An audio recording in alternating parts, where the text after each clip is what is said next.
All right, let's do it. You're watching Philadelphia Eagles Now by Chat Sports. I'm Chase Sr. No matter where you are, how you're tuned in, I appreciate you for making today's show a part of your day. So many talented content creators out there and media members who cover the Eagles. So anytime you decide to hang out here with us on Eagles Now, we greatly appreciate that. What we're talking about on the show here today, Philadelphia's made a series of roster moves this afternoon on this Thursday, August 29th. So let's talk about them. Tom Pelissero, NFL Network, with this news a little bit earlier this afternoon that the Eagles have claimed defensive tackle Byron Young off of waivers per source. The corresponding roster move here for Philadelphia, they have released defensive tackle Marlon Tuipulotu, who made the Eagles' initial 53-man roster. This is certainly an intriguing move made by Howie Roseman and company here because Young does have some pedigree. He was a third-round pick by the Las Vegas Raiders last year in the 2023 NFL Draft. So, of course, his stock falls with the Raiders. The Eagles clearly like him enough to add him to the active roster because they let go of a player in Tuipulotu who they drafted in the latter rounds a couple of years ago, and he's played some decent snaps for the Eagles. Young is 6'3", 292 pounds, so he is a smaller defensive tackle, but he's still only 23 years old. He played at Alabama from 2019 through 2022.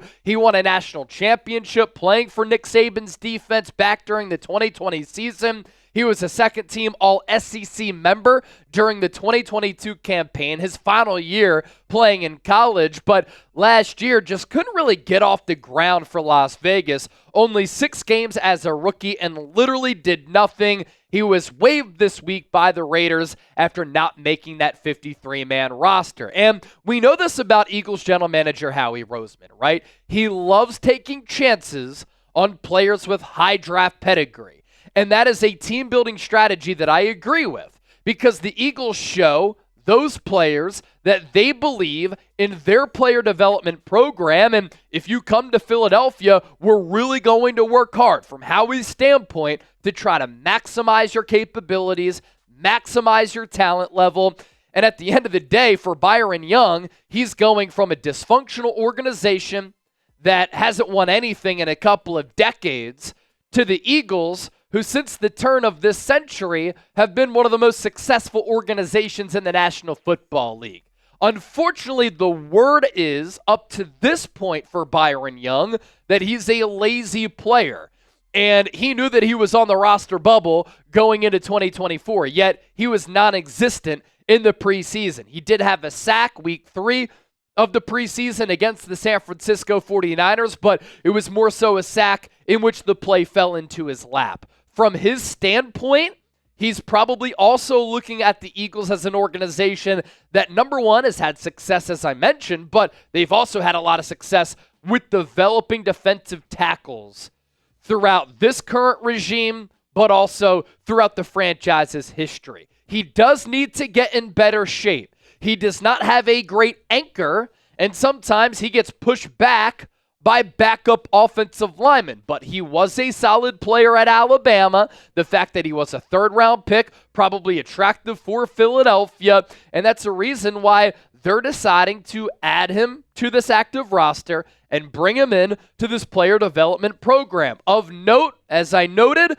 he does get added to the active roster, and we are waiting for what that corresponding roster move was going to be. The corresponding roster move making another move at defensive tackle to make room for Byron Young. We are closing in on 80,000 subscribers, and I've been really hitting this over the last couple of days. It's my goal to get to 80,000 subs before week 1. We are definitely going to get there, and it's my goal during the 2024 season to get that silver plaque from YouTube to reach 100,000 subscribers, because that's quite the honor and quite the milestone, especially for a guy who grew up in the Philadelphia area, who's making his dreams come true and covering the Birds, and the same can be said for producer Chet. So hit that sub button for daily shows on the Birds. More roster moves to get to for the Eagles here. Oren Burks has been added to the active roster. This coming after James Bradberry was placed on IR. And we talked about the news pertaining to James Bradberry a little bit earlier today. That video is up on the channel. Ian Rappaport broke that this morning on this Thursday that James Bradberry suffered a lower leg injury during yesterday's practice.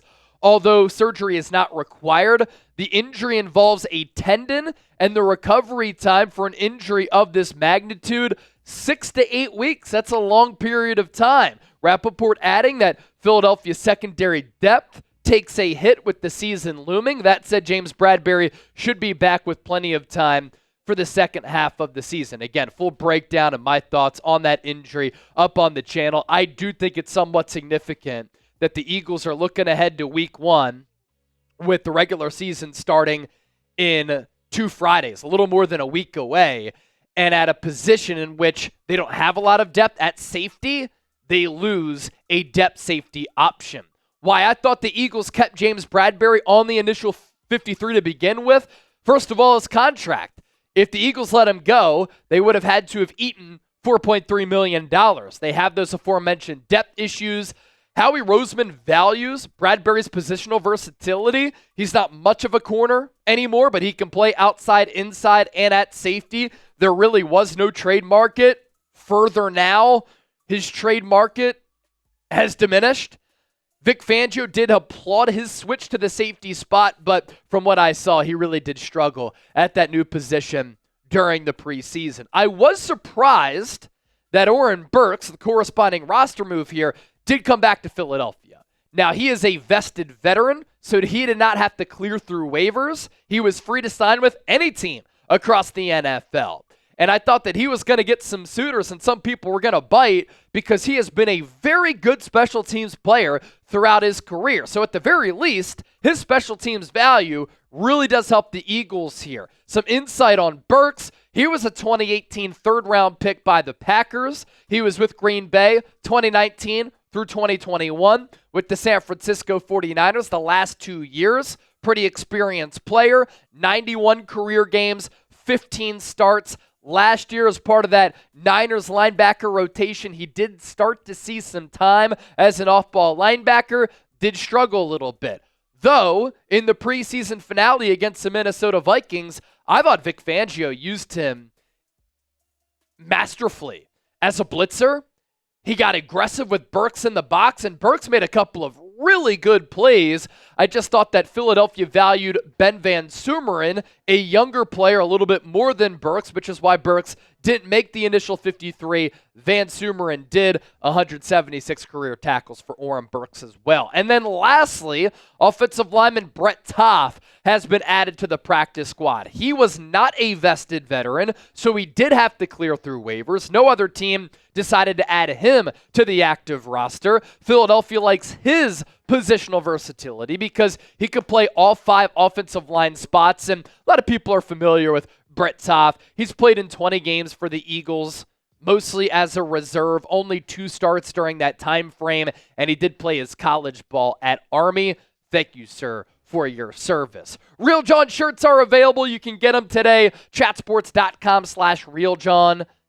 The word John, synonymous with the city of Philadelphia, available in Kelly green as well as black. We will put that link down below in the comment section and in the description of today's Eagles Now. Really appreciate everybody's support.